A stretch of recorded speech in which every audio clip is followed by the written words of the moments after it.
আমার জন্য গাড়ি চালানোটাও শিখে নিব প্রিয়, সেটা হোক দেশে বা বিদেশে। তো গাড়ি চালানোর জন্য তো অবশ্যই লাইসেন্স দরকার, তাই না? বাংলাদেশে তো ড্রাইভিং লাইসেন্স ছিলই, তো এবার ফিনল্যান্ডে ড্রাইভিং লাইসেন্স করার পালা।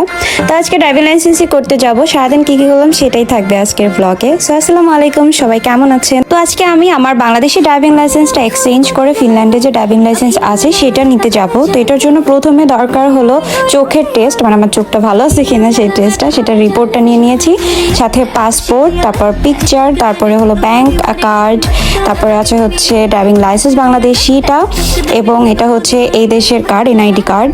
সো এটা হচ্ছে আরপি কার্ড। তো এগুলো নিয়েই আর কি যেতে হবে। চোখের যে টেস্ট এটা আমি আগেই করেছিলাম, সেই রিপোর্টটা নিয়ে এসেছিলাম। তো একটু বাইরে বের হয়ে দেখছি যে ওয়েদারটা কেমন। আজকের ওয়েদারটা জাস্ট দেখেন যে কি পরিমাণে সুন্দর, মানে এই দৃশ্যটা দেখলে এমনিতেই মন ভালো হয়ে যায় অ্যাকচুয়ালি। তো বাইরের আবহাওয়া দেখে আর কি বের হয়ে গেলাম।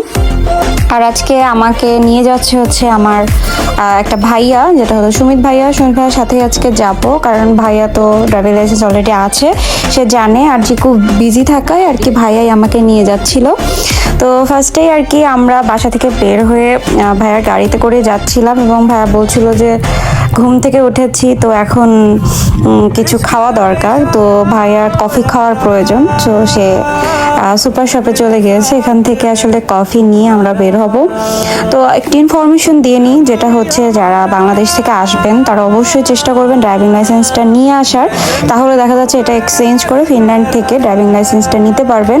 এই কারণে শুধুমাত্র 39 টাকা দিয়ে একবার চোখের টেস্ট করতে হয় আই থিঙ্ক, এবং সেই রিপোর্টটা নিয়ে গিয়ে জাস্ট 39 টাকা দিয়ে চেঞ্জ করে নিতে পারবেন।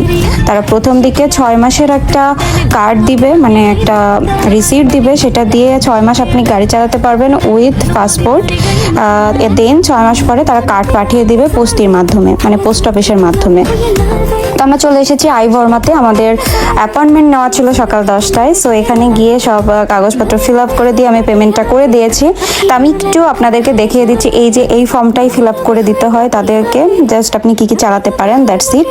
এছাড়া আর কোনো ধরনের হ্যাসেল নাই, হ্যাসেল ফ্রিভাবে সুন্দর মতো করে ড্রাইভিং লাইসেন্সটা পেয়ে যাবেন। সো এরপরে আমি একটু কেলাতে গিয়েছিলাম, এখানে আমার একটু কাজ ছিল, সেখানকার একটা ডকুমেন্ট নিয়ে আমি বাসায় চলে এসেছি। বেসিক্যালি ব্লগ করি নেই খুব একটা। তো এইটুকুই ছিল আজকের ব্লগ। আই হোপ তোমাদের ভালো লেগেছে, সবাই ভালো থাকবেন।